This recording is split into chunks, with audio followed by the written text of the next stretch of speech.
Bismillahirrahmanirrahim. Assalamualaikum warahmatullahi wabarakatuh. Waalaikumsalam warahmatullahi wabarakatuh.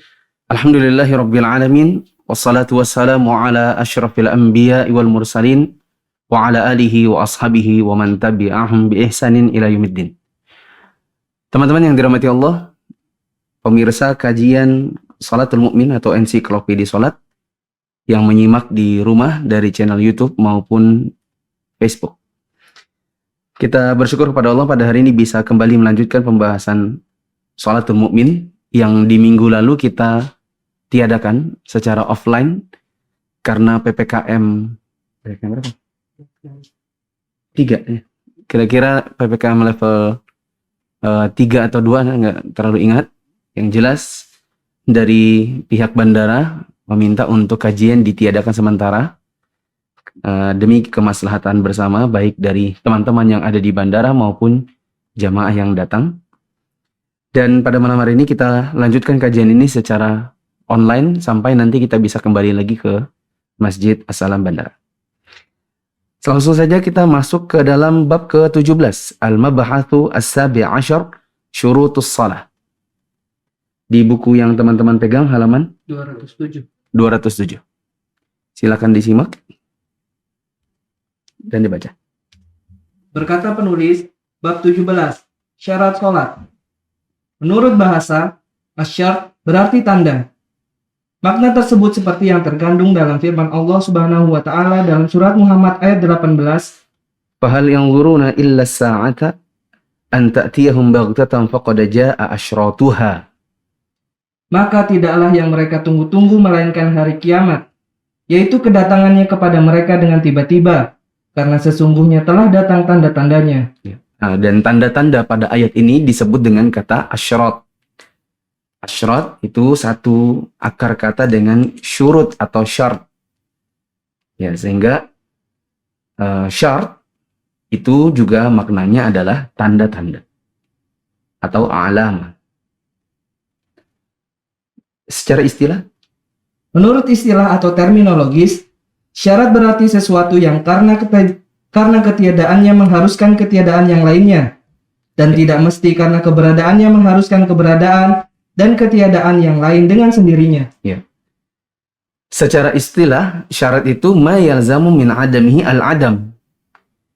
Sesuatu yang kalau dia tidak ada, maka mau tidak mau yang dia syarati tidak ada juga. Antum kalau mau bikin SIM, syaratnya apa? KTP, terus surat kelakuan baik, Kesehatan. surat kesehatan, nggak ada SKCK? Nggak ada. Nggak ada. Ya gitulah ya. Kalau ada orang bilang, Pak saya mau bikin SIM tapi saya nggak punya KTP, diterima atau tidak?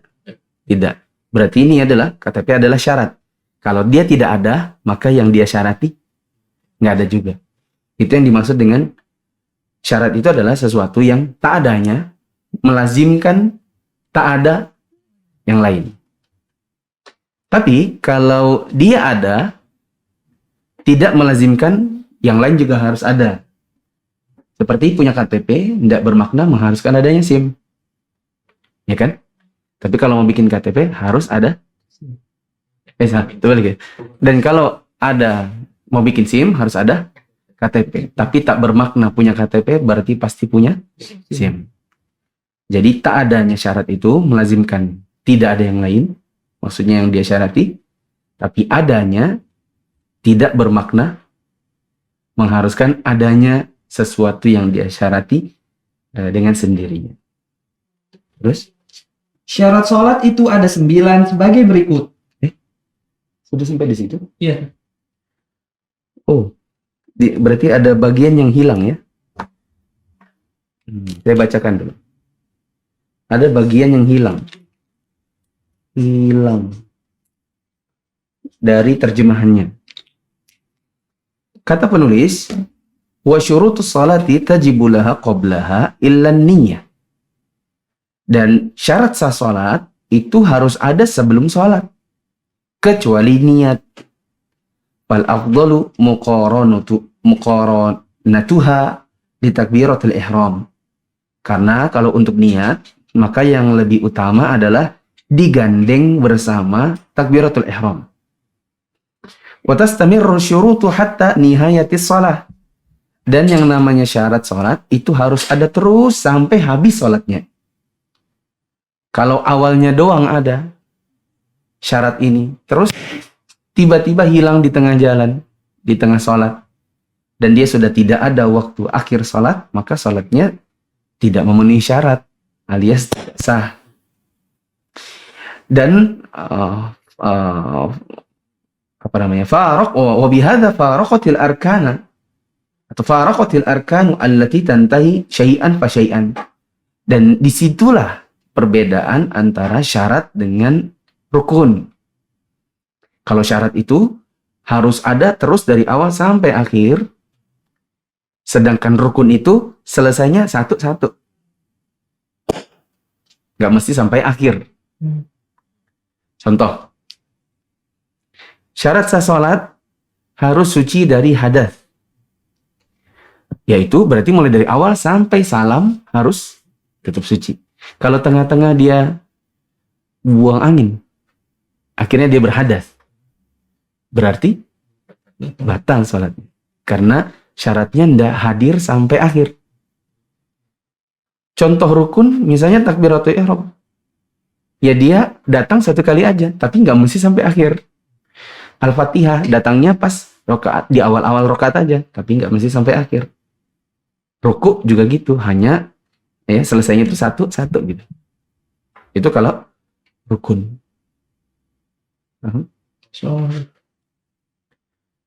Wal arkanu tatarakkabu minha mahiyatus shalah wa syartu ma'al masyruti kasifati ma'al mawsufi wa syurutus salati tis'atun ala an-nahwil ati. Nah ini baru sampai ke yang antum baca tadi.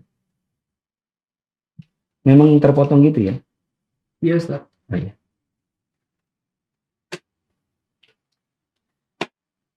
Oke, sekarang kita baca syarat sholat yang jumlahnya 9 ini. Silakan. Syarat sholat itu ada 9 sebagai berikut. 1. Islam. Ya, tidak sah kalau dia tidak Islam. Jadi kalau ada orang Nasrani misalnya ikut sholat di masjid, maka sholatnya tidak sah. Apa ada? Ada. Dulu kajian kita di Nasai, itu pernah ada ikhwan bilang, Ustadz ini kenalin admin saya. Tapi dia ini masih Nasrani. Dia sengaja mau ikut sini, mau ikut kajian, ikut-ikut sholat, pengen rasain jadi muslim. Nanti kalau enak, dia pengen jadi muslim katanya. Terus? Yang pertama adalah Islam, dan lawannya adalah kafir. Amalan orang kafir itu sudah pasti ditolak meskipun dia beramal apapun bentuknya. Ini berdasarkan firman Allah Subhanahu wa taala di dalam surat At-Taubah ayat 17. Makana lil musyrikina ay ya'muru masajidallah syahidina ala anfusihim bil kufr. Ulaika habitat a'maluhum finnari wa finnari hum khalidun. Tidaklah pantas orang-orang musyrik itu memakmurkan masjid-masjid Allah, sedang mereka mengakui bahwa mereka sendiri kafir. Itulah orang-orang yang sia-sia pekerjaannya, dan mereka itu kekal di dalam neraka. Demikian juga dengan firman-Nya di dalam surat Al-Furqan ayat 23. Wa qadimna ila ma 'amilu min 'amalin faja'alnahu haba'an mansura. Dan kami hadapi segala amal yang mereka kerjakan, lalu kami jadikan amal itu bagaikan debu yang berterbangan. Ya. Orang kafir, kalau beramal, apapun amalnya, termasuk sholat, maka tidak diterima. Nah, jadi kalau ada yang bilang, loh berarti kasihan ya kalau ada orang-orang kafir itu bangun panti asuhan, bangun panti jompo, berarti dia nggak dapat pahala ya? Iya, nggak dapat. Kasihan dong dia. Kita jawab, ya kalau dia mau minta pahala, minta sama Tuhannya aja. Adapun sama Allah yang Maha Esa enggak. Gitu. Dan Allah tidak akan kasih apabila ada orang yang menduakan Allah. Syarat kedua? Syarat yang kedua adalah berakal. Lawannya adalah gila atau tidak waras. Orang yang gila tidak dibebani syariat hingga dia waras. Hal tersebut didasarkan pada hadis Ali bin Abu Thalib radhiyallahu anhu dari Rasulullah Shallallahu alaihi wasallam. Beliau bersabda, Rufi'al qalamu an thalathatin 'anil majnuni al-maghlubi 'ala aqlihi hatta yafiqa wa 'anil naimi hatta yastayqiza wa 'anis sabiyyi hatta yahtalima. yang terbebas dari hukum itu ada 3 golongan. Orang yang tidak waras yang hilang akalnya hingga waras kembali, orang yang tidur hingga dia bangun, dan anak kecil hingga dia bermimpi. Ya. Hingga dia bermimpi maksudnya hingga dia balik. Baru dia dibebani syariat. Untuk orang yang tidur sampai dia bangun, catatannya itu ketiduran, memang tidak sengaja. Adapun orang yang memang tidak pernah bangun sholat subuh, maka dia tetap berdosa. Boleh dia berkata, bukan saya tidur. Kan kalau orang tidur itu kan tidak dibebani syariat. Kita jawab, iya kamu tuh tidur memang, tapi tidurmu kan harian. Selalu bangunnya jam 7. Itu namanya bukan cuma sekedar tidur, tapi lalai. Begitu. Jadi nggak boleh ya berdalil dengan hadis ini untuk berkata, saya kan tidur. Gitu. Padahal tidur itu jadi rutinitas untuk melalaikan sholat subuh. Kemudian yang ketiga. Syarat yang ketiga, mumayyiz. Lawannya adalah anak kecil. Batasnya adalah 7 tahun, kemudian diperintahkan untuk mengerjakan sholat. Hal itu didasarkan pada hadis Abdullah bin Amr radhiyallahu anhu dari Nabi Shallallahu alaihi wasallam bahwasanya beliau telah bersabda, Muru auladakum bis salati wa hum abna'u sab'i sinin wadribuhum 'alaiha wa hum abna'u 'ashar wa hum abna'u 'ashar wa farriqu bainahum fil madaji'. Perintahkanlah anak-anak kalian untuk mengerjakan sholat ketika mereka berumur 7 tahun. Pukullah mereka, yaitu karena enggan mengerjakan sholat pada saat mereka berusia 10 tahun, dan pisahkanlah mereka dalam tempat tidur mereka. Ketiga syarat di atas berlaku untuk setiap ibadah kecuali zakat, karena zakat juga diambil dari harta orang yang tidak waras dan juga anak kecil. Demikian halnya dengan ibadah haji, yang sah bila dikerjakan oleh anak kecil. Ya, perhatikan dulu.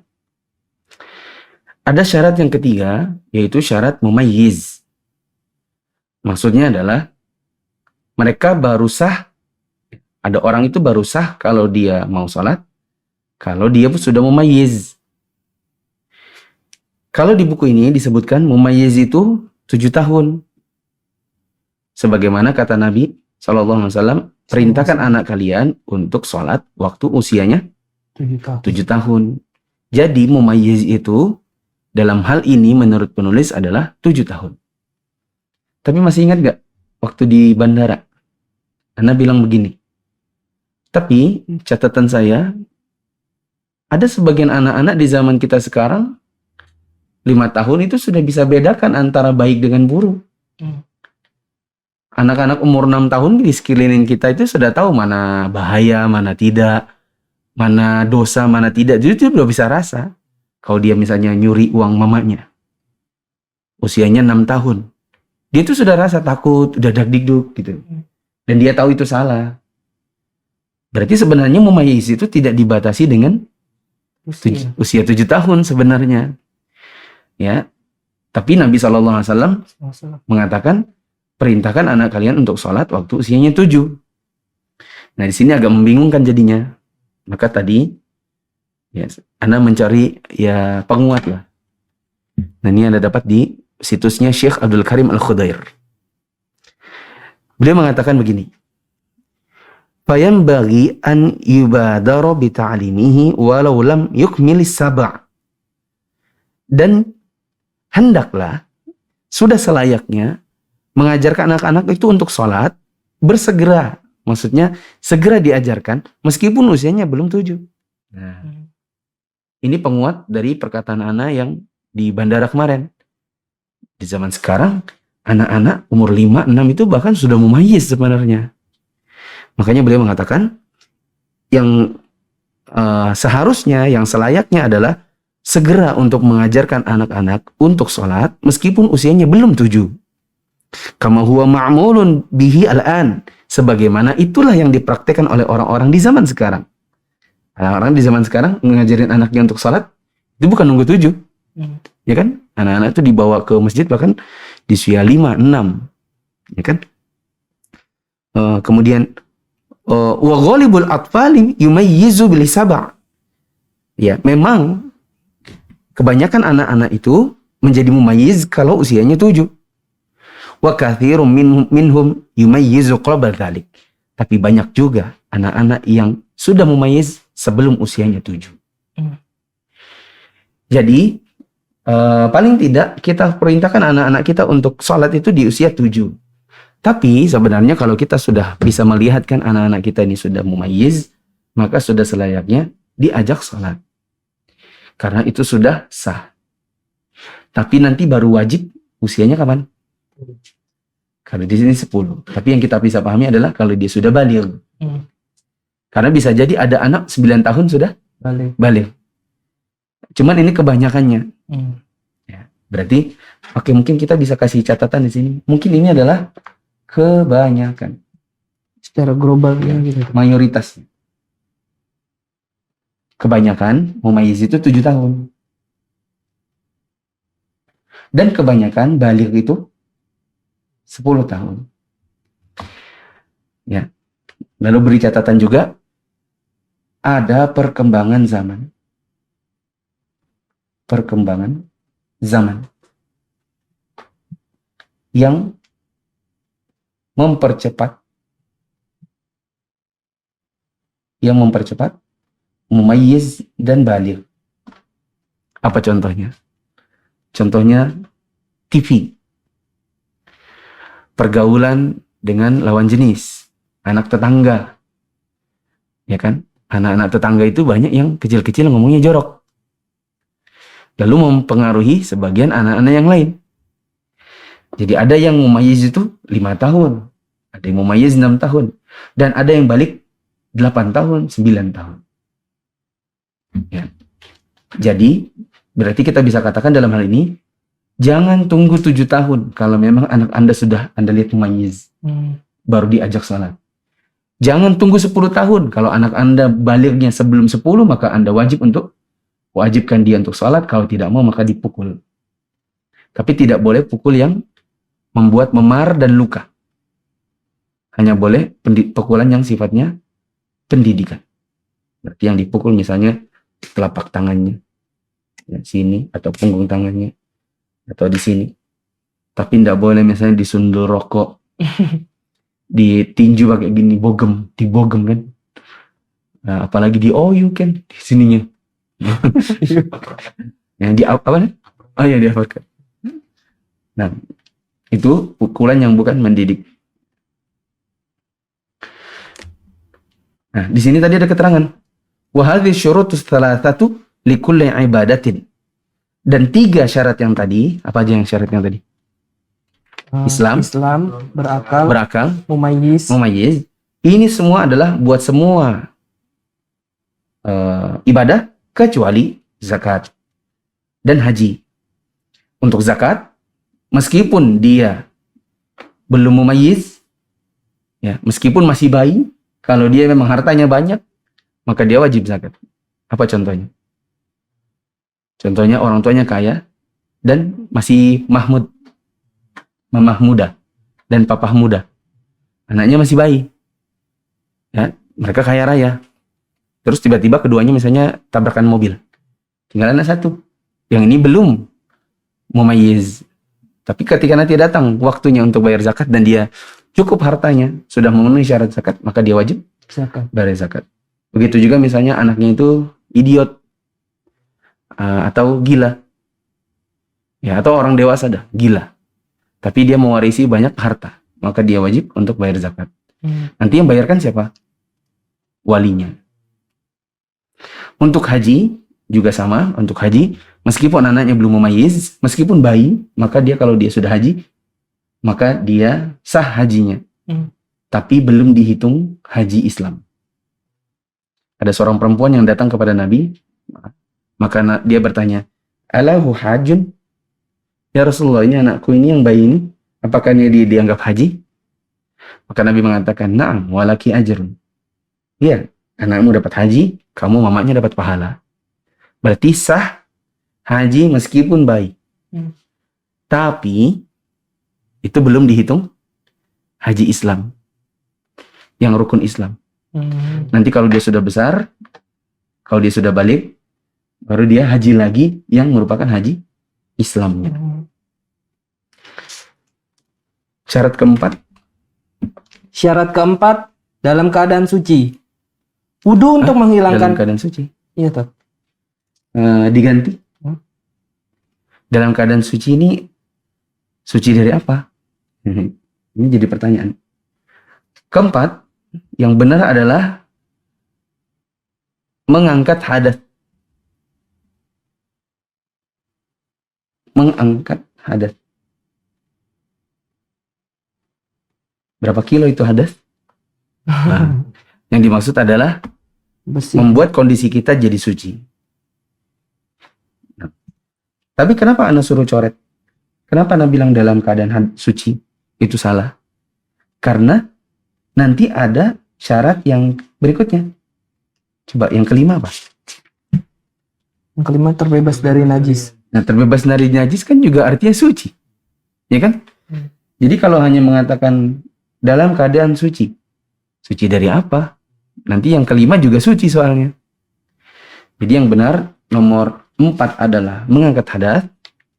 Dan yang kelima adalah menghilangkan najis. Itu syaratnya. Sebelum kamu sholat, maka kamu wajib untuk mengangkat hadas. Yaitu dengan cara berwudu atau mandi. Atau tayamum. Dan kamu juga harus menghilangkan najis. Yaitu dengan cara dicuci. Coba diulang. Syarat keempat, mengangkat hadas. Ya, itu yang benar ya. Karena di sini juga raf'ul hadas. Jelas-jelas begitu. Yaitu Wudu untuk menghilangkan hadas kecil, sedangkan mandi junub untuk menghilangkan hadas besar. dan kalau tidak bisa wudu, tidak bisa mandi, tayamum. Sudah kita pelajari sebelumnya. Hal itu didasarkan pada firman Allah Azza wa Jalla di dalam surat Al-Maidah ayat 6 Baca saja. yang artinya, hai orang-orang yang beriman, apabila kalian hendak mengerjakan sholat, maka basuhlah muka kalian dan tangan kalian sampai dengan siku, dan sapulah kepala kalian, dan basuh kaki kalian sampai dengan kedua mata kaki. Dan jika kalian junub, maka mandilah. Dan jika kalian sakit atau dalam perjalanan kembali dari tempat buang air atau kakus, atau menyentuh perempuan, lalu kalian tidak memperoleh air, maka bertayamumlah dengan tanah yang baik atau bersih. Sapulah muka kalian dan tangan kalian dengan tanah itu. Allah tidak hendak menyulitkan kalian, tetapi Dia hendak membersihkan kalian dengan menyempurnakan nikmat-Nya bagi kalian, supaya kalian bersyukur. Saya kira ini sudah jelas dan sudah sering diulang. Ini ayat tentang wudu. Terus?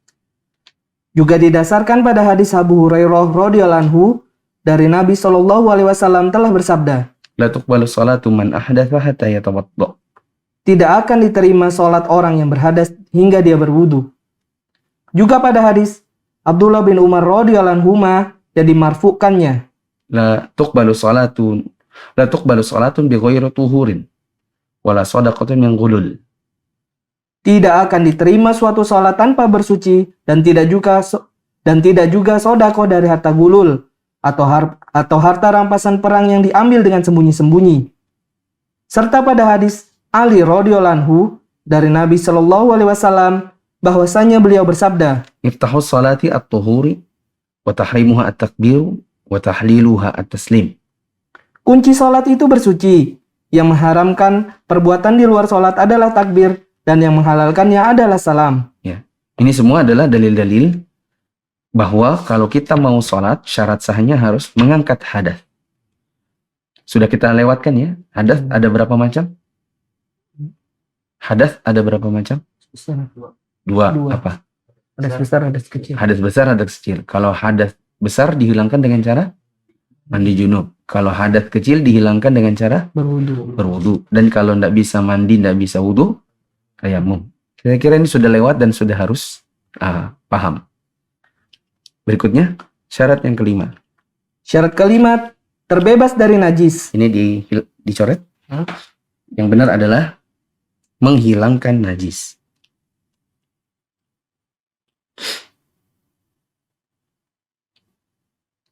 Salah. Bukan menghilangkan najis. Hilangnya najis. Apa bedanya dengan mengangkat hadas? Betul. Antum tidak usah bingung-bingung. Perhatikan aja bahasa Indonesianya. Apa bedanya? Sudah. Mengangkat hadas, hilangnya najis. Dari bahasa Indonesia aja dulu. Apa bedanya? Mengangkat hadas, hilangnya najis. Hilangkan hadasnya, hilangkan najisnya. Apa bedanya? Mengangkat sama hilangnya. Kira-kira apa? Letak bedanya.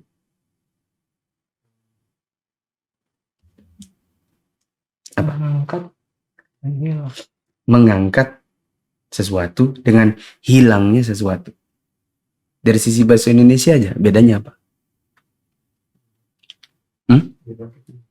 Apanya? Beda artinya. Bukan. Pasta. Apa dulu? Mengangkat memang sesuatu yang diniatkan. Kalau hilang, niat nggak niat, pasti hilang. Ya. Kalau mengangkat, itu kitanya yang mau. Sedangkan hilangnya, meskipun kita tidak pengen, ya itu terjadi. Nah, letaknya di mana? Keinginan hati. Mengangkat itu kita sendiri yang mau. Sedangkan hilangnya sesuatu itu meskipun kita tidak pengen, ya itu sudah teranggap. Jadi kalau mengangkat hadas berarti wudhu sama mandi itu harus kita niatin memang gitu. Kalau kita nggak sengaja wudhu misalnya ngelindur gitu, pas udah itu ada kayak wudhu tadi ya, udah deh jadikan wudhu aja deh, sah atau enggak?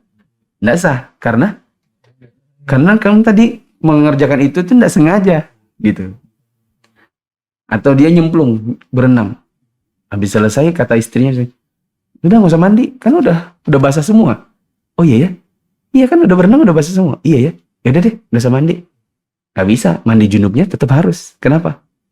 Karena nyemplungnya tadi itu mandinya itu nggak niat mandi buat angkat hadas besar gitu. Sedangkan kalau hilangnya najis, misalnya kita jalan, celana kita dijilat anjing, nah kan ada najisnya kan, terus kita kehujanan tiba-tiba hujan deras, celana kita ini basah semua, yang airnya si hujan ini menghilangkan najisnya tadi. Sampai di masjid, pas kita lihat, kayaknya kotornya udah hilang nih, ya kan? Kotornya udah hilang. Atau jangan jilatan anjing deh, nggak kelihatan. Misalnya aja terpercik, dikencingin, gitu ya. Kita mau ke masjid, terus kita lihat ada genangan air, kita injak gitu, cus, kena celana sendiri, ya kan? Terus temennya kita bilang, aduh kenapa dipercikkan? Itu tadi kencing kucing. Oh ya kah? Iya, celanamu najis semua jadinya. Sambil jalan tiba-tiba hujan deras. Hujan deras.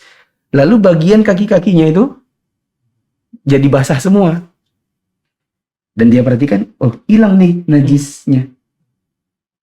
Nah, apakah dia harus cuci celananya? Jawabannya tidak. Loh, tapi kan dia belum niat ngilangin kencing kucing. Kita jawab, najis itu hilang sendiri pun nggak apa-apa.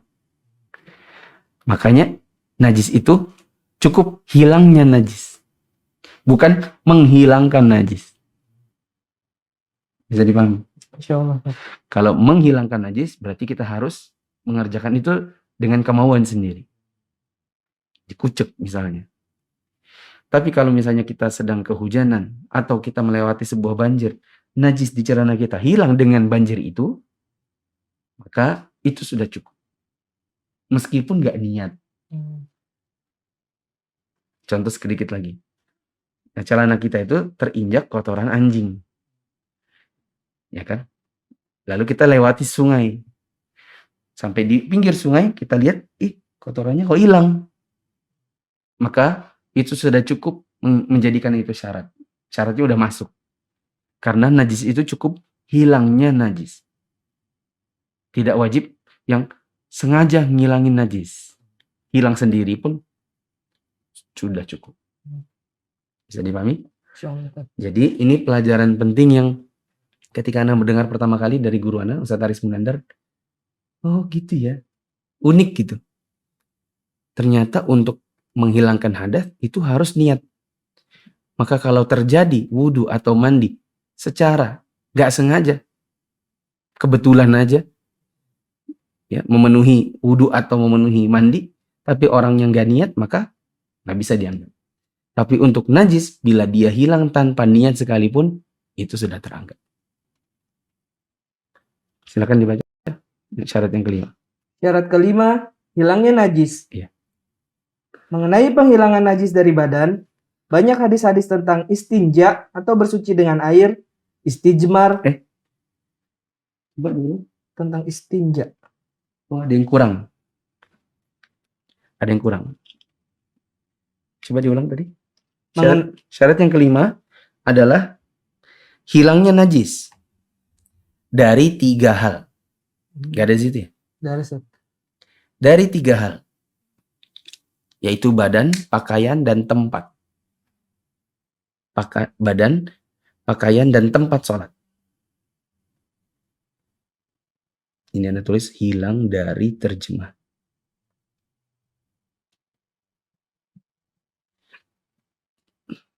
Pakaian dan Hilangnya najis dari 3 hal. Badan, pakaian, dan tempat sholat.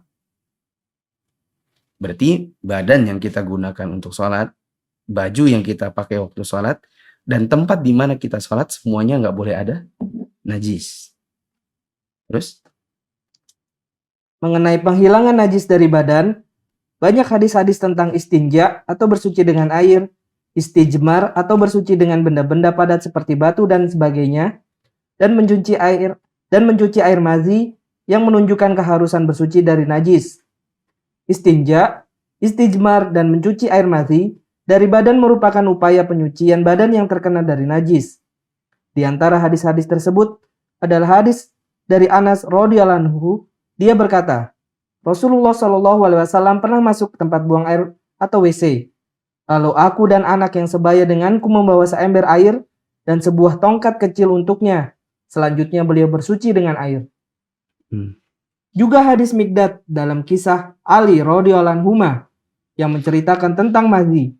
Di dalamnya disebutkan, hendaklah dia mencuci kemaluan dan kedua biji kemaluannya. Demikian juga dengan hadis Ibnu Abbas radhiyallahu anhu. Dia berkata, Nabi Shallallahu Alaihi Wasallam pernah berjalan melewati 2 kuburan, lalu beliau bersabda, apa katanya? Yang artinya, sesungguhnya kedua penghuni kubur ini tengah disiksa. Mereka tidak disiksa karena dosa besar, melainkan karena salah seorang di antara keduanya tidak membersihkan diri dari kencing, sedangkan yang satu lagi karena suka mengadu domba. Ada banyak hadis-hadis yang menunjukkan kita wajib untuk menghilangkan najis dari badan. Seperti Nabi cebok. Dan mengajarkan kita tentang cara cebok. Termasuk antara baik cebok itu pakai air maupun pakai benda padat. Kalau cebok pakai air namanya apa? Istinja. Kalau cebok pakai benda padat namanya istijmar. Ya, ada juga Nabi mengajarkan Ali. Hendaklah Ali itu mencuci kemaluannya dan buah zakarnya kalau dia keluar air madhi. Itu semua adalah dalil-dalil tentang kewajiban kita atau syarat sholat untuk menghilangkan najis sebelum kita sholat. Bagaimana dengan menghilangkan najis dari baju? Silakan. Sedangkan menghilangkan najis dari pakaian didasarkan pada hadis Asma radhiyallahu anha. Dia berkata, ada seorang wanita mendatangi Rasulullah Shallallahu Alaihi Wasallam seraya bertanya, bagaimana menurut pendapatmu jika salah seorang di antara kami haid dan darahnya mengenai pakaian? Apa yang harus dilakukannya? Beliau menjawab, hendaklah dia menggeruknya, kemudian memercikinya dengan air, dan menyiramnya untuk selanjutnya sholat dengan mengenakan pakaian tersebut. Iya, ini adalah hadis tentang mencuci pakaian dari najis. Terus Berdasarkan hadis-hadis tentang mencuci air kencing bayi,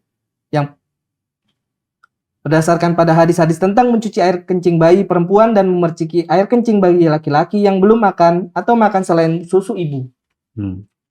Dari Ali radhiyallahu anhu yang diriwayatkan secara marfu,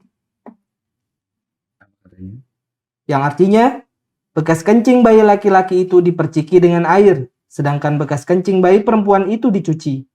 Ini kan juga menunjukkan kewajiban untuk mencuci baju dari najis. Terus azan sebentar lagi ya.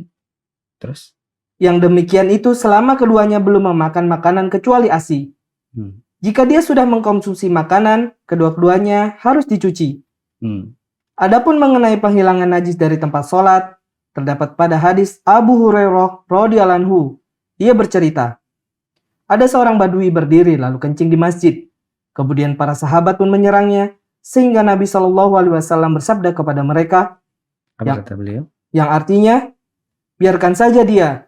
Siramlah air kencingnya itu dengan 1 ember air atau 1 gayung air, karena sesungguhnya kalian diutus untuk memberi kemudahan dan tidak diutus untuk memberi kesulitan.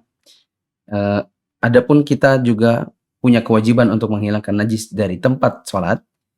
Dalilnya adalah tentang orang badui yang kencing di masjid. Yang disuruh Nabi bersihkan apa? Lantainya. Tanahnya. Oh ya, tanah. Ya, kan masjidnya dulu nggak ada lantainya, nggak ada karpet, nggak ada keramik. Yang ada apa? Tanah. Dan itu kan di dalam masjid dia kencingnya. Yang disuruh Nabi tuangkan apa? Air. Di atas apa? Di tanah di mana dia kencing. Begitu. Ini menunjukkan bahwa tempat sholat juga harus bersih dari najis. Sekarang sudah waktunya azan. Saya lihat dulu. Syarat ke-6 adalah menutup aurat. Dan Lumayan panjang. ini lumayan panjang. Ya, karena lumayan panjang. Sudah berapa menit kajiannya? 28. 38. Kalau gitu kita cukupkan saja. Karena kalau kita lanjutkan nanti nanti nabrak isya, sementara kita harus jalan ke masjid. Ya. Baik, teman-teman yang dirahmati Allah, saya ringkaskan. Teman-teman simak kembali bukunya. Ada syarat sah sholat. Jumlahnya ada berapa tadi? Ada 9. Syarat itu apa? Syarat itu adalah sesuatu yang tidak adanya, tidak ada juga yang dia menjadi syarat padanya. Kalau ada orang mau bikin SIM tapi tak punya KTP, maka ketidakadaan KTP melazimkan tidak adanya SIM kecuali nembak. Ya, ini beda lagi ceritanya. Tapi dalam syariat Islam kan nggak ada orang dalam. Ya, nggak pakai orang dalam. Ya, misalnya ada orang, aku mau sholat, tapi aku nggak mau mandi junub, gitu ya. Ada orang dalam? Tidak ada. Ini bukan beda dengan bikin SIM, nggak punya KTP bisa saja jadi SIM kalau punya orang dalam. Tapi apa saja syarat yang 9 itu kita baru dapat 5. 1, Islam. Maka orang kafir tidak sah kalau dia sholat. Yang kedua adalah berakal. Ya, maka orang berakal, kalau orangnya junun, yaitu majnun alias gila, ya, atau dia idiot yang betul-betul tidak memahami, ya, maka sholat dia tidak sah, ya, karena memang dia tidak punya kewajiban untuk sholat. Yang ketiga adalah mumayyiz, yaitu usia di mana anak-anak bisa membedakan antara yang baik dan yang buruk, antara kejahatan dengan kebaikan, dosa dengan ketaatan. Ya, di zaman Nabi mungkin yang paling umum itu adalah 7 tahun. Dan kita sudah diwajibkan untuk menyuruh anak kita bahkan hingga memukulnya bila dia enggan untuk sholat di usianya 10 tahun. Yaitu manakala sudah baligh. Tapi kata para ulama, kita hidup di zaman yang banyak juga anak-anak sekarang mumayiznya sebelum 7 tahun dan balignya sebelum 10 tahun. Maka jangan tunggu 7 tahun untuk mengajarkan anak kita sholat kalau memang dia sudah mumayyiz. Dan jangan tunggu dia 10 tahun baru kita pukul manakala memang dia sudah baligh sebelum 10. Bisa dipahami ya? Nah, yang keempat adalah mengangkat hadas. Kenapa mengangkat hadas? Kenapa tidak terangkatnya hadas? Karena mengangkat hadas itu dengan niat, dengan kesengajaan. Ya, jadi kalau ada orang hilang hadas, misalnya nyemplung di kolam renang dan tercukupi rukun mandi junub, tapi sebenarnya dia tadinya nggak pengen mandi junub, maka tidak bisa dianggap hadas besarnya terangkat karena nggak pakai niat. Dan dalil-dalil tentang ini sudah lewat. Yang kelima adalah hilangnya najis. Dan hilangnya najis ini, kenapa hilangnya? Kenapa tidak menghilangkan? Karena kalau hilangnya itu berarti hilang sendiri tanpa niat pun nggak apa-apa. Seperti ada orang yang celananya kena najis, sampai di masjid dia kehujanan dan celananya sudah kebasahan. Dan basahnya itu menghilangkan najisnya. Ya, maka itu sudah cukup. Dia tidak harus cuci lagi. Karena hilangnya najis tidak mesti dengan niat. Ada 3 hal yang harus hilang dari najis. Betul ya? Ada 3 hal yang harus bersih dari najis. Ya, yaitu badan, tempat, dan pakaian. Untuk hilangnya najis dari badan, ya, sebagaimana yang sudah lewat Nabi cebok, ya kan? Beristinja, beristijmar itu semua menunjukkan kewajiban menghilangkan najis dari badan. Untuk hilangnya najis dari pakaian, ya, sebagaimana kata Nabi tentang wanita yang haid, ya, cukuplah pakaiannya dikerik, dicuci, ya, dikasih air, meskipun merah-merahnya masih kelihatan, tapi dia bisa sholat dengan si pakaian itu. Kemudian yang ketiga, bersihnya tempat dari najis, ya, tempat kita sholat. Dalilnya adalah tentang orang Badui yang kencing di masjid, dan Nabi menyuruh para sahabat untuk menuangkan air seember atau air segayung di tanah di mana dia kencing. Ada pertanyaan? Ada? Subhanakallahumma wa bihamdika asyhadu an la ilaha illa anta astaghfiruka wa atubu ilaik. Wassalamualaikum warahmatullahi wabarakatuh. Waalaikumsalam warahmatullahi wabarakatuh.